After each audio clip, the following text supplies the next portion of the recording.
অশ্রুসিক্ত নয়নে তামিম ইকবাল খান নিয়েছিলেন অবসর সেই কবেই। রাগে, অভিমানে কিংবা যে কারণেই হোক, তারপর কেটেছে লম্বা সময়।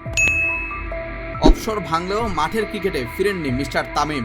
সামনে আরও একবার গুরুত্বপূর্ণ মিশনে যাবে বাংলা, তাই আরও একবার চাওয়া হচ্ছে দেশসেরা ওপেনারকে। আসন্ন চ্যাম্পিয়ন্স ট্রফিকে কেন্দ্র করে তাকে মাঠে ফেরার প্রস্তাব দিয়েছে BCB. Cricket operations chairman Jalal Yunus জানিয়েছেন সেই তথ্য। উল্লেখ্য, চ্যাম্পিয়ন্স ট্রফির নবম আসর আগামী বছর অনুষ্ঠিত হবে পাকিস্তানে এবং সেটি দিয়েই আন্তর্জাতিক ক্রিকেটে ফেরার সম্ভাবনা রয়েছে খান সাহেবের।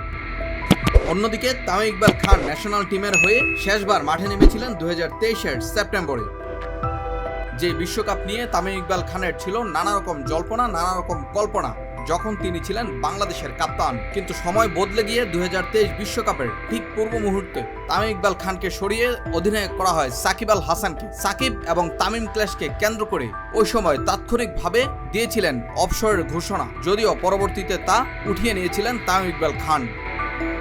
শেষ পর্যন্ত দেখার বিষয়, আসলে কি ফিরবেন তামিম ইকবাল খান লাল সবুজের জার্সিতে বাংলার ক্রিকেটে, নাকি তামিমের ফেরার গল্পটা আরও একবার হয়ে রইবে আক্ষেপের গল্প।